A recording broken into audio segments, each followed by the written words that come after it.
There's a bunch of good games in the noon slate here. There's quite a few, and much to the chagrin of some fans that are really unhappy with their team constantly playing at noon. I feel your pain. If my team played at noon every week, I'd be really ticked off, but it is what it is. There is, however, I think a nice little window here of games and teams involved that are chasing playoff hopes or that are on the cusp of playoff aspirations, or maybe they just need to get back on track in some cases as well. So the noon window is pretty good. We'll start with Texas and Arkansas. Texas is a comfortable 13.5-point favorite. Total right around 58. It's 12 o'clock Eastern time on ABC. Arkansas is looking to win their second game against an AP Top 5 team this season. They beat Tennessee earlier in the year. This would be the first time that the Razorbacks have won multiple games against AP Top 5 teams in a single season. So this is an interesting one. As far as Texas is concerned, if they lose this game, the fallout is drastic. Now, I know people have said, well, I don't know. Texas, they could lose this one and still get in. I don't agree with that. I look at this, they lose this game, they're going to be behind Georgia, who currently sits at number, 12 or 13 on the outside looking into the playoff. So Texas, I think, is in must-win mode in this game. I think they also need to be in a position because their best wins are kind of few and far between.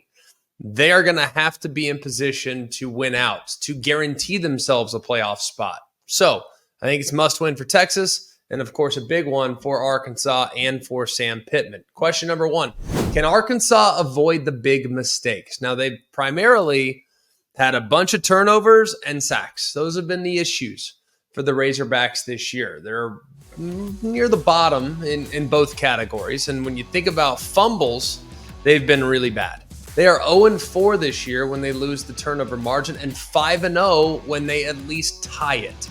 So turnovers are probably the biggest contributor to Arkansas's success this season. They have 15 turnovers. That's tied for 11th in the SEC. They've lost 8 fumbles. That's tied for 12th in the SEC. They have 25 sacks that they've given up. That's 13th.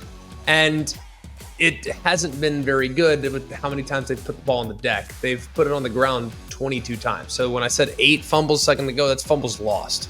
Probably should have clarified that. So they got to keep a clean sheet. You're not going to pull off upsets if you turn the ball over, and turnovers have really been the main source of frustration for Arkansas this year. Question 2, can Arkansas cover these weapons? Now, I use the term weapon as opposed to wide receiver because it's so much more than wide receivers when you're looking at what Texas can attack you with. They spread the ball around like very few teams in college football. They have 7 different targets that have 30-plus targets. Weapons, wide receivers, people on the receiving end. 7 different guys have been targeted 30-plus times. You got Golden, you got Wingo, you got Isaiah Bond, you got Moore, you got Bolden. They also have a tight end in Gunnar Helm, who's maybe their best option in the passing game, and they have Wisner and Blue that are a nice 1-2 punch at running back. They excel with yards after catch. They average over 8 yards after catch per reception. That's 3rd in the country behind Navy and SMU. And here's a problem for Arkansas. They give up a ton of yak. All right, a ton of yak. Nearly 7 yards after catch per reception. That is 119th.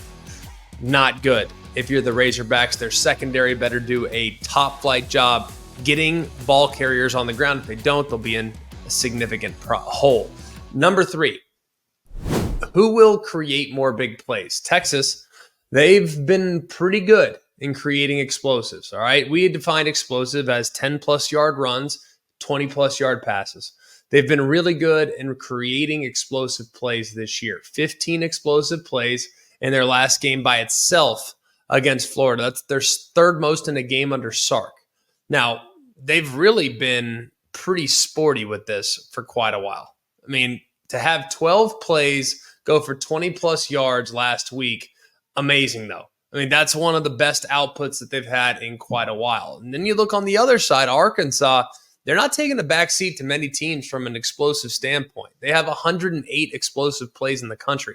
That's 5th in the FBS. So Texas, coming off their most explosive performance, Arkansas all season has been able to manufacture a lot of explosives. Arkansas has also been decent in making sure teams don't make explosives against them. They've given up just 52. That's in the top 10 in the country. But the last time out against Ole Miss was their worst performance to date. They gave up 10 explosives in that game by itself. Here's the biggest issue is that Arkansas can create them. Arkansas is decent at stopping them. Longhorns can create them. There's nobody better in college football than Texas right now as far as making sure teams don't allow explosive plays. Like, they're not getting explosives against Texas. They have the lowest allowed in the FBS with just 39 allowed. So Texas, can they keep the ball in front of them? I expect that they will. Question number 4, will Taylon Green deliver a Vince Young type of performance? Because I think that might be what you need if you're Arkansas to pull off an upset like this.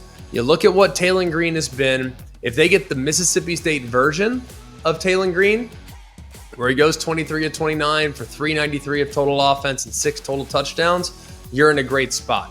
He's got great mobility. He's got 550 rushing yards this year, which is in the top 15 in the FBS by a quarterback.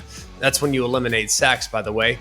And Texas hasn't really allowed quarterbacks to have a lot of success running the football this year. But this guy's different. Taylon Green, if he rises to the occasion, this becomes a much more difficult out for the Texas Longhorns. Couple trends in the game.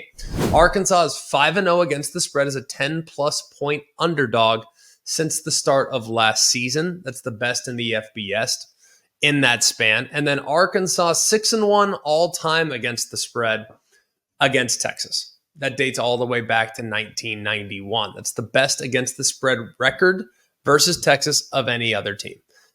Pick in this game, I'm taking the Texas Longhorns. I think it's a bad matchup for Arkansas.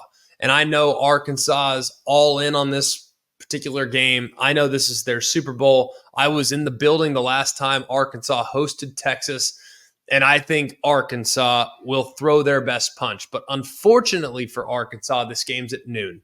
And considering it's Central Time, it's 11 o'clock local. So will it be as impactful as if it was at night? Probably not. I'll take Texas. I think it's a bad matchup for the Hogs, and the Horns get the job done.